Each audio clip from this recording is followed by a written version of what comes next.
मौजूद हैं कांग्रेस कमेटी की प्रवक्ता सुची जी, आपका स्वागत। यहाँ इतना कुछ महिलाओं के लिए बट रहा है, इतनी बड़ी बड़ी योजनाएं और घोषणाएं हो रही हैं, आपके पास कुछ नहीं है? नहीं, हमारी योजनाएं आपने देखा होगा कर्नाटका में भी बराबर इम्प्लीमेंटेड है, तेलंगाना में भी इम्प्लीमेंटेड है। गृहलक्ष्मी योजना है, शक्ति योजना है, और इसके अतिरिक्त महालक्ष्मी योजना जो हमारे नेशनल मैनिफेस्टो का ही हिस्सा है। प्रपोज्ड जितने स्टेट्स में इलेक्शन है, और हमें तो प्रमाणित करने की आवश्यकता नहीं है। 70 वर्षों में हमने आधी आबादी को जिस कदर सशक्त किया है उसका हम प्रत्यक्ष प्रमाण है। वो तो प्रमाण दिख रहा है पूरे देश में। नहीं, बिल्कुल दिख रहा है। और अभी जो आपने देखा ना, स्मैश द पैट्रियार्की, नहीं दिख नहीं रहा है तो अभी 14 से लेके और अब 27 का इलेक्शन आने जा रहा है, और भाजपा की प्रवक्ता बैठकर इतनी काल्पनिक बातें कर रही थी। मुझे नहीं पता कि उन्होंने मिड डे मील का नमक रोटी नहीं देखा है, या उन्होंने हाथरस कांड का जो पेट्रोल जला के लड़की को मार दिया वो नहीं देखा है, या फिर उन्होंने टेनी का इशू नहीं देखा है, या फिर उन्होंने माफिया उत्तर प्रदेश में नहीं देखा है। तो जो हालात है उत्तर प्रदेश के, अगर आप आधी आबादी की बात कर रहे हैं, देखिए उन्होंने बोला कि बोली लगाने की बात उठाई, और कम से कम उस पर उन्होंने 90 सेकंड का समय लिया।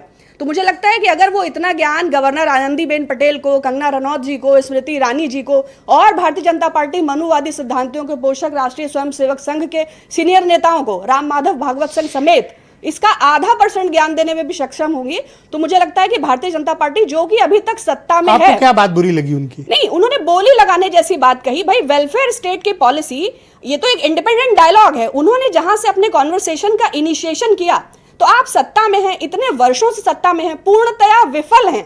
भाई, इसी योगी राज में टीईटी अभ्यर्थियों में महिलाओं ने, बीएड अभ्यर्थियों ने केश कटाकर, मुंडन करा के यहां पर प्रदर्शन किया। लक्ष्मण मेला ग्राउंड में लाठियां बरसाई गई उन औरतों पर, शिक्षा मित्रों पर। आशा बहुओं की परिस्थितियां देखिए, भोजन माताओं की आप परिस्थितियां देखिए, सीएचसीज की आप देखिए, पीएचसीज की आप देखिए, जो सड़कों पर जो डिलीवरी हो रही है हॉस्पिटल्स के बाहर, दवाइयों का किस कदर अभाव है, डॉक्टर्स का किस तरह अभाव है।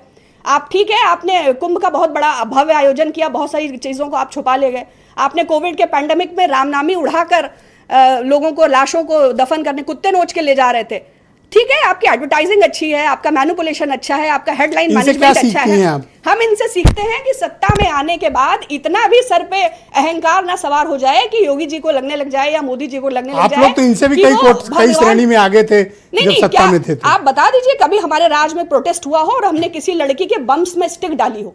कोई वीडियो, कोई ऑडियो? कैसे मारा था रामदेव को आप लोगों ने, पूरे देश ने देखा है। नहीं, तो क्या वो भाई, क्या रामलीला मैदान में तांडव पुलिस ने किया था, पूरा देश गवाह है। उनको भागना पड़ा बेचारों को, स्त्री वस्त्र में भागना पड़ा। नहीं, स्त्री वस्त्र में भागा हम सम्मान करते हैं भाई। शिखंडी को भी भीष्म ने नहीं उठाया। ये देखिए, यही तो अहंकार है। नहीं, अहंकार आप शिखंडी कह रही हैं, उन्हें नहीं कह रही मैंने तो योग के इतने बड़े गुरु को आप अपमानित कर रही हैं। नहीं, वो बहुत बड़े गुरु हैं, कंगना जी ने भी उनको सम्मानित किया। मैं उन शब्दों का प्रयोग नहीं करना चाहूंगी। मैं स्त्री पे आप हैं तो मैं स्त्री विषय पर ही बात कर रही हूँ कि जितना कर रही हैं आप मुझे। अच्छा, आपको यूपी में चुनाव लड़ना है ना सपा के साथ? बिल्कुल, हमें चुनाव तो मुझे 5 योजनाएं बताओ कि आप महिलाओं के लिए क्या करोगी। देखिए, हमारी ऑलरेडी मैंने आपको बताया, हम तो रिजर्वेशन। तो तेलंगाना की योजना यहाँ बता रही हूँ। नहीं, तो उत्तर प्रदेश में या जूही सिंह से एनओसी लो पहले कि आप लागू करोगी। जूनियर पार्टनर हो आप। जूनियर और सीनियर कुछ नहीं होता है। हम देश की जनता के साथ खड़े हैं, पितृ सत्तात्मक सोच के विरोध में खड़े हैं। ये जो मनुवादी सिद्धांतों के पोषक है, बहुत अच्छी, मैंने कहा ना, काल्पनिक बातें बहुत अच्छी वो कर रही थी, लेकिन धरातल पर 14 से लेके और 26 तक क्या किया है, शायद मैं बहुत सारी बातें बोलने में भी सक्षम